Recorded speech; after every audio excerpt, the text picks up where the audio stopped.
Good morning students. मैं Rameshwar Prasad Gupta, associate professor ABST government girls college Bundi, Kota university Kota के syllabus के अनुसार बीकॉम पार्ट सेकंड के विषय एबीएसटी के first paper income tax and accounts के जो टॉपिक है निवास स्थान के आधार पर कर का भार अर्थात कुल आय का क्षेत्र कि निवास स्थान के आधार पर कौन कौन सी आयें शामिल होगी और कौन कौन सी आयें शामिल नहीं होंगी। तो incidence of tax on the basis of residence, निवास स्थान के आधार पर कर का भार, यानी कि एक करदाता की कुल आय में कौन कौन सी आयें शामिल होंगी और कौन कौन सी आयें शामिल नहीं होंगी। आयें शामिल नहीं होंगी यानी कि इनकम शामिल नहीं होगी, अर्थात वो कर मुक्त है, टैक्स फ्री है। तो पहला कॉलम ये है आय का विवरण, दूसरा कर का भार। तो कर का भार निवासी पर किस तरीके से निर्धारित होगा, रेजिडेंट ऑफ इंडिया के ऊपर कैसे निर्धारित होगा, और extra ordinary resident in India असाधारण निवासी पर कैसे निर्धारित होगा, और नॉन रेजिडेंट इन इंडिया यानी कि अनिवासी भारतीय पर किस तरीके से लागू होगा। तो सबसे पहला बिंदु है भारत में उपार्जित एवं प्राप्त की गई आय, यानी कि भारत में ही उपार्जित की गई है और भारत में ही प्राप्त की गई है, अथवा भारत में उपार्जित एवं प्राप्त समझी गई। अगर प्राप्त नहीं हुई है किंतु उसको प्राप्त समझी गई है, उपार्जित समझी गई है, यानी कि वो डीम्ड इनकम है, मानी गई आय है, तो इसका तात्पर्य है कि भारत में उपार्जित एवं प्राप्त एवं भारत में ही मानी गई आय है, डीम्ड इनकम है, तो वो निवासी की स्थिति में भी कर योग्य होगी, असाधारण निवासी की स्थिति में भी कर योग्य होगी और अनिवासी की स्थिति में भी कर योग्य होगी। यानी कि हमेशा हर परिस्थिति में भारत में उपार्जित एवं प्राप्त वास्तविक एवं मानी गई आय हमेशा कर योग्य होती है, टैक्सेबल होती है।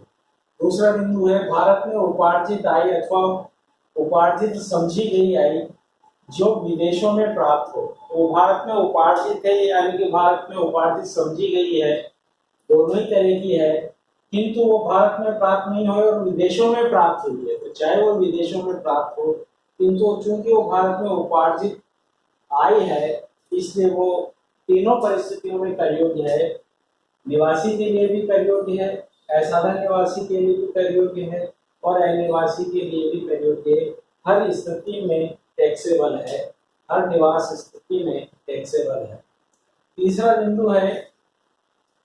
कि वो भारत में प्राप्त आय हो अथवा भारत में प्राप्त समझी गई आय हो। पहले बिंदु में दोनों ही था, उपार्जित एवं प्राप्त,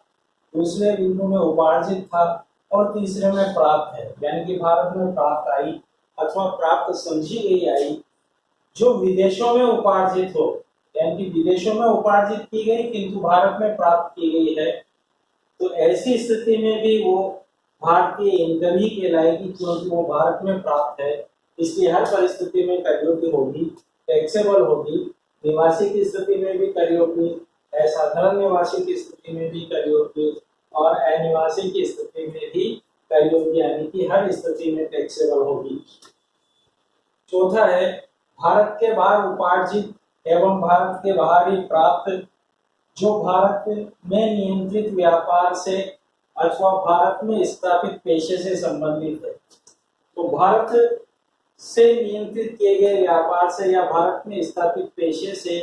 संबंधित इनकम है जो कि विदेशों में ही उपार्जित की गई है और विदेशों में ही प्राप्त की गई है, तो उस स्थिति में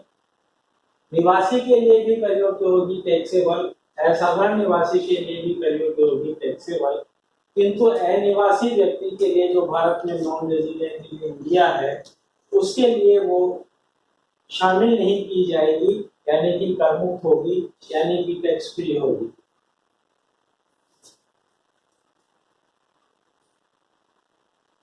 पांचवा बिंदु है भारत के बाहर उपार्जित एवं भारत के बाहर प्राप्त जो उपरोक्त चार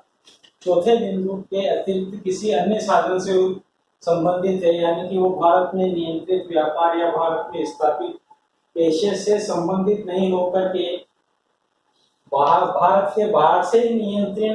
नियंत्रित अथवा स्थापित पेशे से हो सकती है, यानी कि जो बिंदु 4 में कवर किया गया उसके अतिरिक्त अन्य किसी साधन से उपार्जित है, तो उस स्थिति में चाहे वो भारत के बाहर उपार्जित है, भारत के बाहर प्राप्त की गई हो, और भारतीय व्यापार अथवा पेशे से संबंधित के अलावा दूसरे साधन से प्राप्त की गई हो, तो भी निवासी व्यक्ति के लिए तो वो हमेशा कर योग्य है, टैक्सेबल है। किंतु असाधारण निवासी की स्थिति में इस इनकम को कुल आय में शामिल नहीं किया जाएगा, यानी कि टैक्स फ्री है, कर मुक्त है, और अनिवासी की स्थिति में भी शामिल नहीं किया जाएगा, यानी कि कर मुक्त है, टैक्स फ्री है। छठा बिंदु है कि गत वर्ष के पूर्व की विदेशी आय जो गत वर्ष में भारत में लाई गई हो, चूंकि वो गत वर्ष के पूर्व की है इनकम, और वो